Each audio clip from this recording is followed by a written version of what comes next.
Hello दोस्तों, मैं आपका दोस्त एडवोकेट सरोज सिंह। दोस्तों, क्या आपको पता है एंटीसिपेटरी बेल भगौड़ा के केस यानी प्रोक्लेम ऑफेंडर को भी एंटीसिपेटरी बेल मिल सकता है। सुप्रीम कोर्ट ने बहुत सारे जजमेंट में और उन्होंने रिसेंटली 2024 का भी Asha Dubey versus state of MP के जजमेंट में सुप्रीम कोर्ट ने प्रोक्लेम ऑफेंडर भगौड़ा को भी एंटीसिपेटरी बेल अग्रिम जमानत ग्रांट किया। दोस्तों, एंटीसिपेटरी बेल जैसे कि आपको पता होगा कि एंटीसिपेटरी बेल में क्या होता है कि दो तरह की बात आप समझें।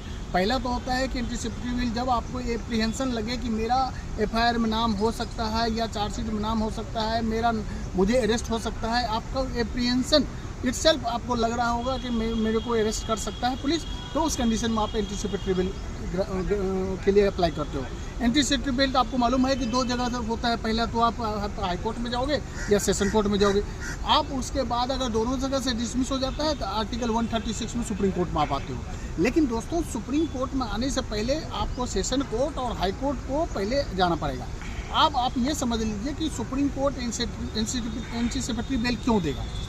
सुप्रीम कोर्ट में एंटीसिपेटरी बेल देने के लिए बहुत सारे ग्राउंड और बहुत तरह सिचुएशन को समझना पड़ता है। पहली बात तो दोस्तों कि सुप्रीम कोर्ट ने ये देखा है कि अगर मान लो 82 का प्रोसीडिंग, जैसे आपका सुप्रीम कोर्ट में पहले जो आपका सीआरपीसी का सेक्शन 84 होता था, अब वो बीएनएसएस के हिसाब से 82 का प्रोसीडिंग, अगर 82 का प्रोसीडिंग में प्रोक्लेम ऑफेंडर के बारे में बात किया, ये 82 का प्रोसीडिंग में अगर मान लो कि 82 का प्रोसीडिंग प्रॉपर नहीं हुई है, दैट मीन्स अगर मान लो एक्यूज है उसको पता ही नहीं है कोर्ट का प्रोसीडिंग क्या हुआ है।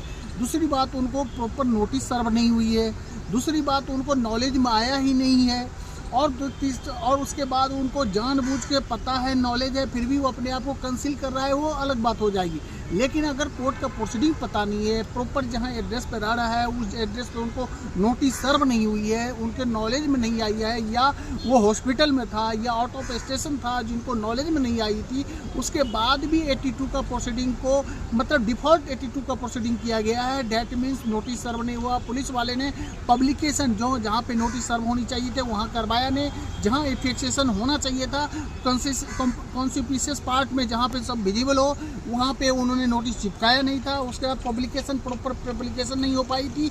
उस कंडीशन में अगर 82 का प्रोसीडिंग ही अपने आप में गड़बड़ है, इनकंसिस्टेंट है, तो उस कंडीशन को सुप्रीम कोर्ट देखती है। दूसरी बात, आपको ये देखना चाहिए कि भैया अगर एफआईआर इटसेल्फ अपने आप में इनकंसिस्टेंट है और उसको लग रहा है कि जो कि अपने आप एफआईआर का वर्जन बता रहा है कि ये पूरी तरह सेल्फ डिजाइन और कंकोटेड स्टोरी बनाया गया है, उसका पूरी तरह जो रिलेवेंट फैक्ट है, जो एलिगेशन लगाया गया है, वो एलिगेशन जो है पूरी तरह एफआईआर से मैच नहीं कर रही है। सपोज मेडिकल रिपोर्ट लगाया हुआ एफआईआर में कुछ अलग लिखा हुआ है और मेडिकल रिपोर्ट कुछ अलग बता रही है, इंजरी रिपोर्ट कुछ अलग बता रही है।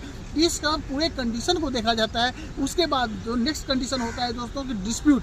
अब मान लो डिस्प्यूट, बहुत सारे ऐसे डिस्प्यूट होते हैं दोस्तों कि सिविल डिस्प्यूट को भी क्रिमिनल कलर दे दिया जाता है। क्रिमिनल कलर दे देने से क्या होता है कि उसकी पूरी तरह केस में जानबूझ के इंटेंशनली डिलिबरेटली नोइंगली किसी से कॉलिजन होके और एफआईआर लॉन्च कर दिया जाता है। जानबूझ के सिविल डिस्प्यूट को क्रिमिनल केस बना दिया जाता है और उस कंडीशन में उसको जब पता चलता है कि भैया मेरे पे क्रिमिनल केस हो गया तो वो डर से भागता फिरता है। भैया जब सुप्रीम कोर्ट में जब आप जाते हो या इवन हाई कोर्ट में भी जाते हो तो इसको ये देखना पड़ता है भाई कि ये सिविल डिस्प्यूट था, सिविल डिस्प्यूट को जानबूझ के क्रिमिनल कलर दिया गया है।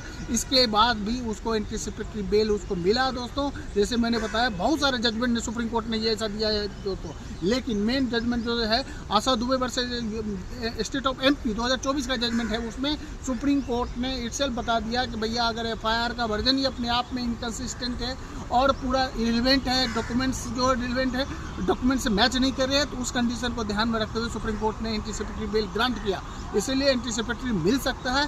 कोई भगौड़ा के केस की बात कर रहा हूँ, ये भगौड़ा के केस में बहुत सारे लोग ये पूछते हैं कि भैया भगौड़ा का केस, भाई सुप्रीम कोर्ट ने खुद ही दिया है, लेकिन उसके टर्म एंड कंडीशन जो मैंने बताया उसको फुलफिल करना पड़ेगा, डेफिनेटली रिलीफ मिलेगा। Thank you. जय हिंद, जय भारत।